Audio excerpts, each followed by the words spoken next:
shorter video about getting off of Facebook and explaining something about how Facebook is used for security clearances and also job doing vetting people for jobs.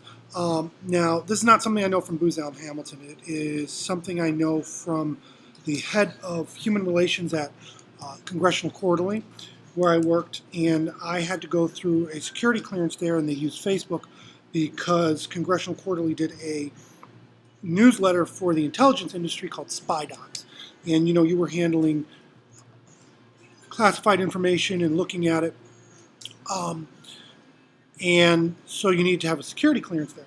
And so they explained it to me. They did it with Facebook. Facebook has contracts. Their real money comes from the backend database. And one of the ways that Facebook validates people, they have this sort of scheme for validating people as good people, legitimate people. They basically look at how many connections you have to friends from childhood, literally, right? Because somehow this supposedly makes you a good person. Well, this is problematic for a lot of people, including me.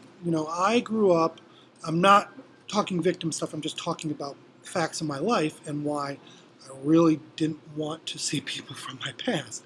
I grew up in a very white racist area of Chicago. I'm, Afro-Latino and Jewish, Puerto Rican, and it was a very weird religious community. They have basically a pregnancy crisis center that does adoptions. I was adopted that way, and they deliberately went after children who were, sometimes Jewish families will ostracize a woman if they've had a baby with someone else who's not Jewish.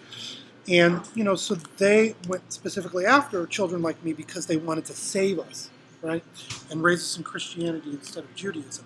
It's super anti-Semitic, right? And, but also, I was raised in a very white racist area of the south side of Chicago. And growing up, I was not allowed to go to any birthday parties, wasn't invited to any birthday parties, was not allowed in people's houses, and that had to do with being part black. Right? And I spent a lot of time alone as a kid. It actually turned out to be good because I spent a lot of time at the library. I read a lot, and I went to record stores, and I ended up making a lot of older friends because I started to go through puberty in fourth grade, and then so I was able to. I made friends with really great teenagers, who were stoners. But stoners are cool as shit, right? And one of the things that these kids would always tell me, that these older teenagers would tell me, is that the kids who were bullying me were jealous of me, right? And they would always say that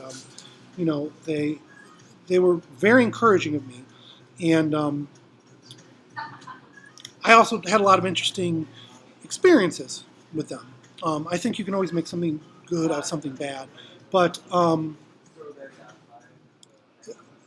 I was on Facebook originally in 2004 because I had gone back to university at one of the first places that had Facebook, and my account was pretty latent. I had started to be a little bit more active with it again. I think it was 2008, and then all these people from my past started friending me. I didn't know that Facebook had been opened up to the general public, and I friended them, and it was a big mistake for many reasons. I didn't want to see these people anymore because I didn't want to be friends with someone who had a birthday party and didn't let me go to it because I was black as a child. This was not, 1954, this was the 1980s. So I think that's incorrigible.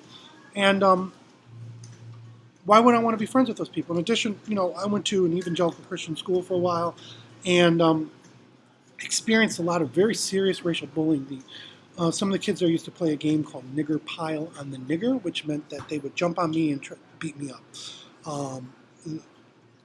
Luckily nothing happened to me. And then when I had gone to the evangelical high school associated with it, I had to drop out, which triggered me and put me back into foster care because what ended up happening was some kids in class dumped lighter fluid on my head, and then tried to light my hair on fire, saying that they were going to make me like the like Michael Jackson in the Pepsi commercial, and then people basically they were friending me because they wanted to pretend that this stuff didn't happen.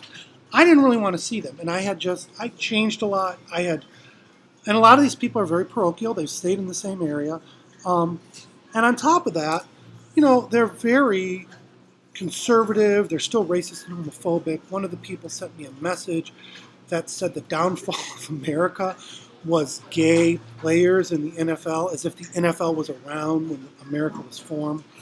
And I really don't approve of those kinds of. I don't want to talk to somebody like that because it's not even. It's like it's such a. I don't validate stupidity, right? And that's stupidity. It's funny, but I don't want to be associated with someone like that. So it becomes problematic for a lot of people when they have a past that's very, difficult. In addition to that, in my childhood, I was really brutally molested by a guy named Tim Latta. You may know about him, but he still works at Aon Hewitt, I think, in Lincolnshire. But he molested many kids around us, molested his sister, and it was really brutal.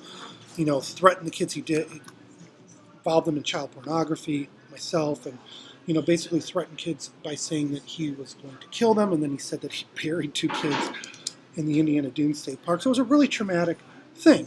And then on top of that, my adopted mother, who was crazy, also sexually abused me.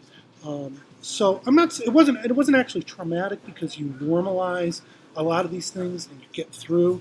But at the same time, what you're doing during that time is you're saying, okay, this is my life now. I'm going to prepare for a life in the future. And then, for me, when I was 18, I was just going to leave it all behind. Go to college. It was going to be done. And all of a sudden, I'm reattached to this past from Facebook. And I'm seeing people I really don't want to see. And I'm sure this has happened with many, many other people. And then on top of it, there was a teacher from the evangelical school who had molested girls. And he started posting stuff along with current students that I was that I had converted to Islam and became a jihadist. And that's really serious considering my position in the army. And I worked for Booz Allen Hamilton. So to post that stuff was serious, and I ended up getting attacked because of it, because people said it. They destroyed my wheelchair, and now this is a case with the Council for American Islamic Relations. And it's going to, I don't like the high school.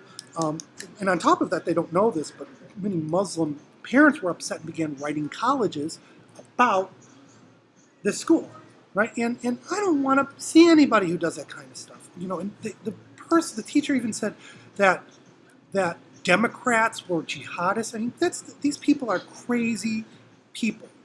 This is a school, just to give you an idea of what kind of school this is.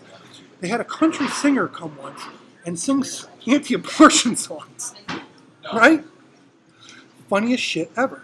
But I didn't really want to have any association with that, and many people have those pasts. So the way that people do clearances for people on Facebook is very flawed, because some of us don't have an association with our past because of particular reasons. We've made a break for it for our own health.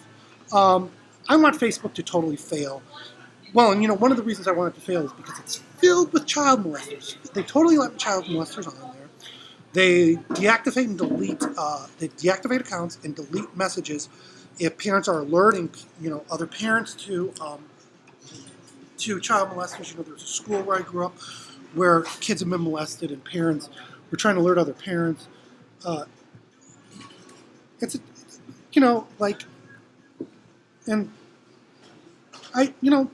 so I'm telling you that because you might want to know that if you are in a similar situation where you've broken with your past for good reason. And so that's the other reason. I find that ridiculous. People have many various individual stories, and to always use quantitative methods. By the way, I did the PhD track in mass communication studies when I was an undergrad, and I did mixed methodology studies. But to always use quantitative data for people is just wrong, and that's what Facebook does. So I'm out.